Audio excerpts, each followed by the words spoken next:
talked about our graphing rationals, and we looked at our steps for graphing rationals, which remember is where we came up with our acronym of FIAT.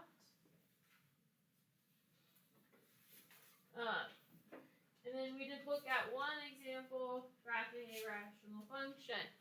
So today we're going to look at a couple of more. So remind me, what is our first letter? F. And what does it stand for? Factor. And? Reduce. Right? So in this case, does our f of x factor? Yeah, so on top, we have x squared minus 9. What does that factor to?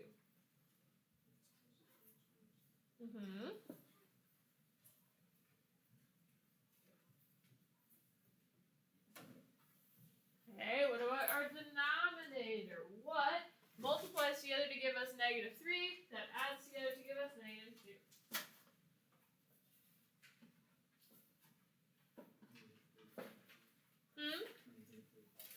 Agreed. So we have a positive 1 and a negative 3. And what happens there?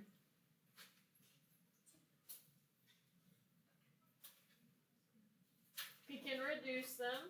Yes? So what are we left with? Now, what do we have to be careful about? Remember with fractions, what are we not allowed to have in our denominator? 0. So notice what happens if I put a 3 in my first one. What do we get? In the first one? Like the first function. What happens? We get a 0 in the denominator, yes? What happens if we put a 3 in the second one? What do we get?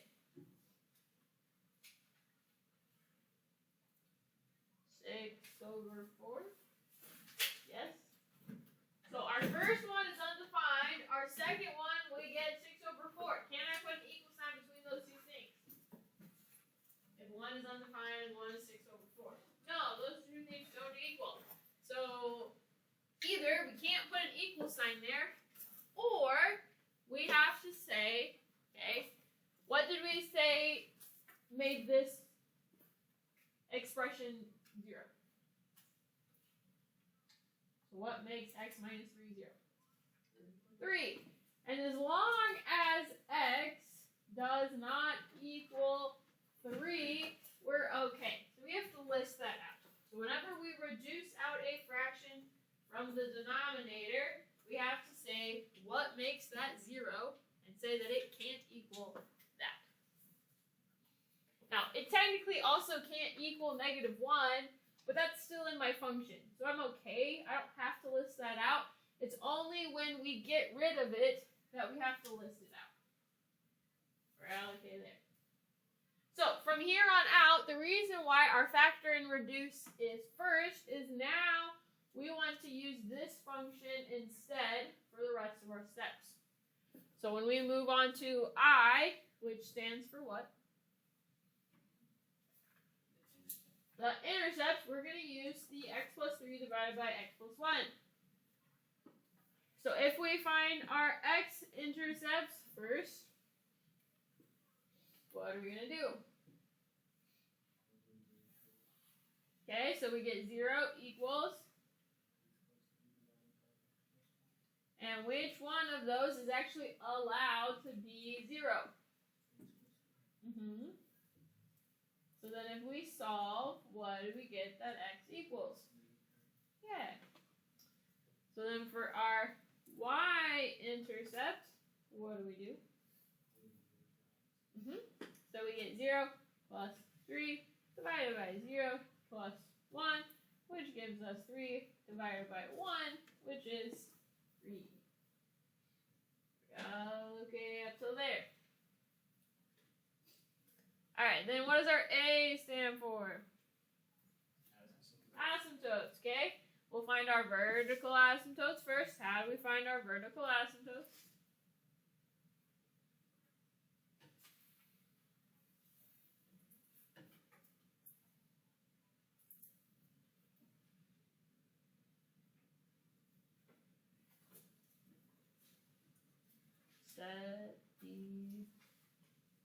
should have it in our notes from yesterday. How do we find vertical asymptotes?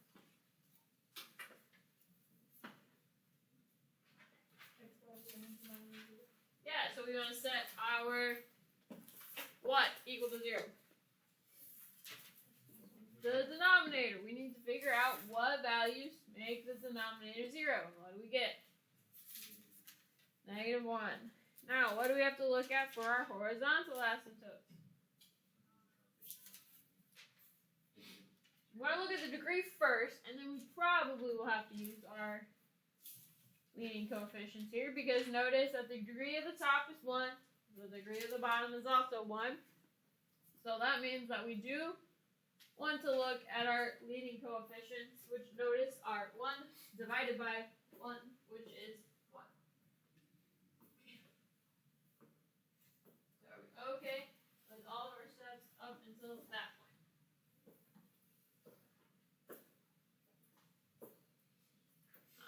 Then we want to start graphing a little bit. So notice that we have an x-intercept of -3, a y-intercept of 3. We have a vertical asymptote at -1 and a horizontal asymptote at 1. So far, we look something like that. Yes? And then, what's our last letter stand for? Test points. So we need to pick some test points. Remember that we want to test stuff on each side of our asymptote. So what is something that is to the left of -1? -2, sure. What is something that is to the right of -1? 0, yeah, 0 is to the right, but notice I already have a point on 0. I want an additional point, so we would pick something else, which would be 1. We can plug in 1. So when we plug in -2, we have -2 plus 3 gives us 1 divided by -2 plus 1 is -1, so we get -1. When we plug in 1, what do we get? Yeah, we get 4 divided by 2, which gives us 2.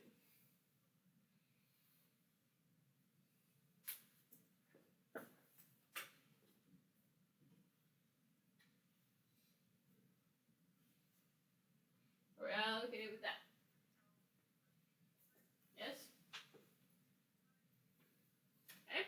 So then remember that we know as I go to the left or get more and more negative, my graph has to get closer and closer to my horizontal asymptote.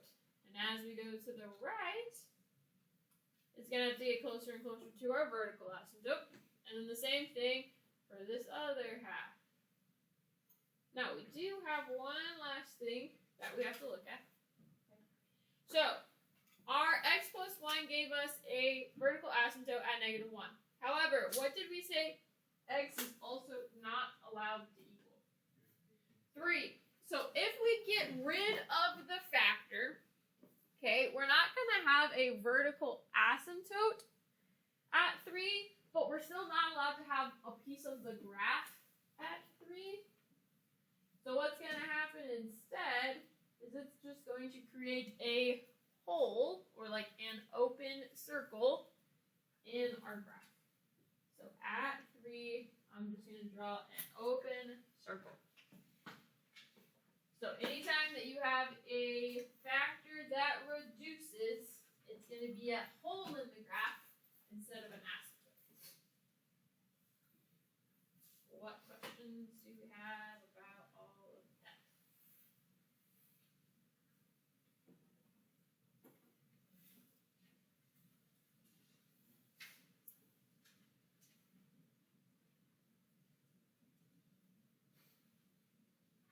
Want to look at one last example? A couple people still writing. I'll wait just a second.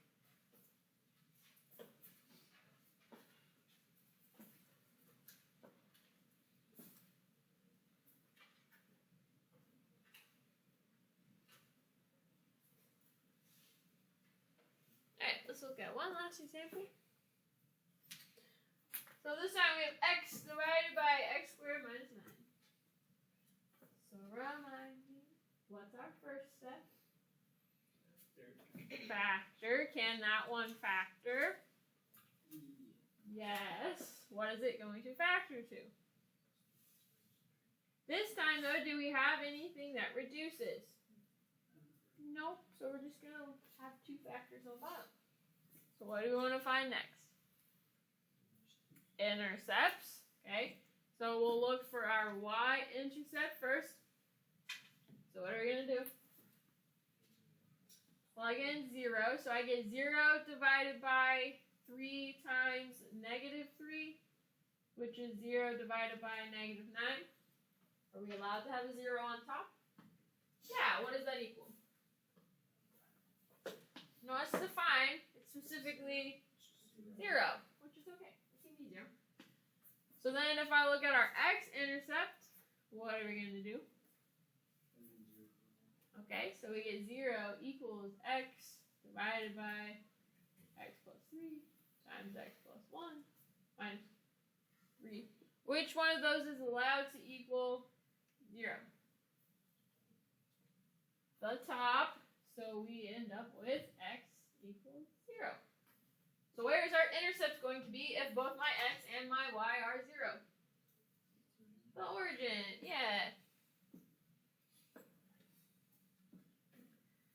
What's next?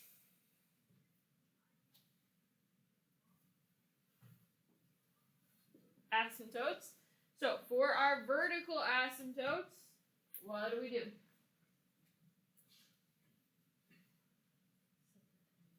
Set the denominator equal to 0.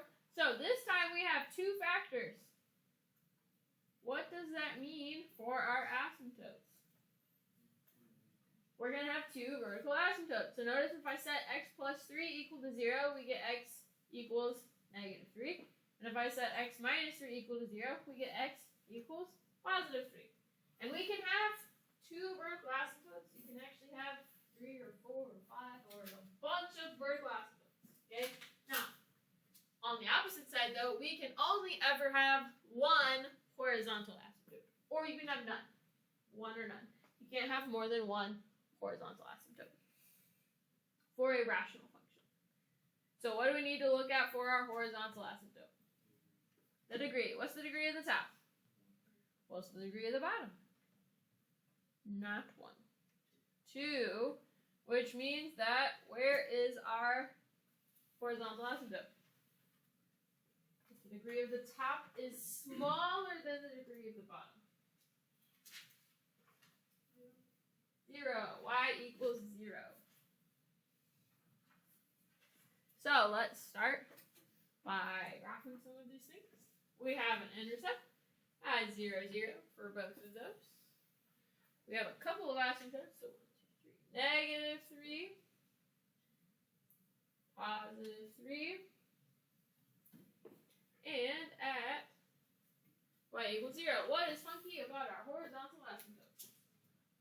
What? Yeah, we have a point on our horizontal asymptote, yes? But remember that our horizontal asymptote just tells us that our y values are going to get closer and closer and closer as x gets really big or really negative, okay? So really our horizontal asymptotes only affect what's happening at the ends of our graph. So it's okay to pass through your horizontal asymptote as long as it's in the middle of the graph. Does that make sense? So then, what's our last thing that we need to do? Our test points. Now, this time, because we have more than one, okay, we're going to have to pick something to the left and something to the right of both of our asymptotes. Does that make sense? So, what is something that is to the left of, what's our first one? Negative 3. Sure. What is something that is to the right of negative 3? Cool. What is something that is to the left of 3? 2. What is something that's to the right of 3? 4. Yes? Are we all okay with that? And then it doesn't matter which one we plug into. Okay, you can plug into your original function. You can plug into the factor function.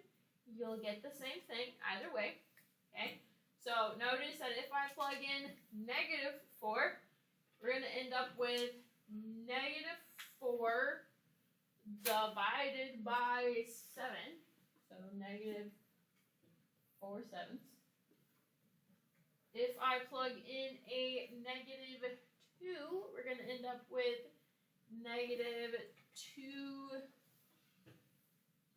divided by negative 5. So we get a positive 2/5.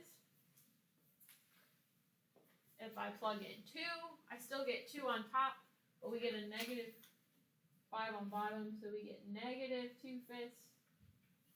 And then if we plug in positive 4, we'll get 4 divided by 7, so it'll be positive 4/7. Are we all okay with how I got these numbers? Yeah? Or you could also use your calculator and get a decimal approximation. That's fine too. So negative 4/7 is going to be slightly more than halfway down. 1, 2, 2/5 is going to be positive. 2 is going to be negative 2/5. And 4 is a positive 4/7. Yes? Okay. So again, remember, as I go to the left, my graph is going to have to get closer and closer, and because we're underneath, it's going to do it from the bottom. Then it's going to get closer and closer to our vertical asymptote. Notice that to the right side of our negative 3, it's going to go up, okay, and get closer and closer. Notice that it does have to go through our intercept. And then it's going to have to get closer and closer on the bottom side, okay, of our x equals 3. And then over on the right-hand side, it's going to be very similar, just on the top half this time instead. And that would be our graph. Now, these questions have a lot of pieces, so they take a little bit of time. And also take a little bit of practice. So one, it's going to be really important that we do our practice for our homework to get better at it.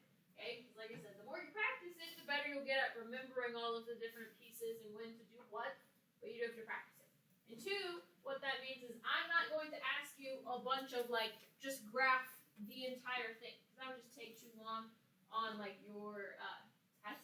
Okay? However, what I could do is give you the different pieces. So I could say for this function, find the intercepts. For this function, find the asymptotes, right? And then for this last function, graph the whole thing. I'm not going to give you a whole bunch of just graph the whole thing because it would take too long. And you can graph these in your graphing calculator, so you can check your work as you're graphing things, okay?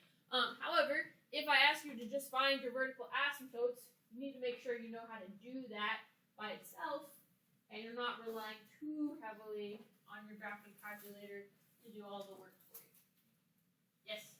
Whenever you tested the x and y points, did you use the f of x, the very first? You would get the same thing either way. I specifically plugged in here in my first one because it's a little bit easier just to square something and subtract 9. However, if you plugged it into your second one, you would get the same thing because they equal each other, right? So either way, you would get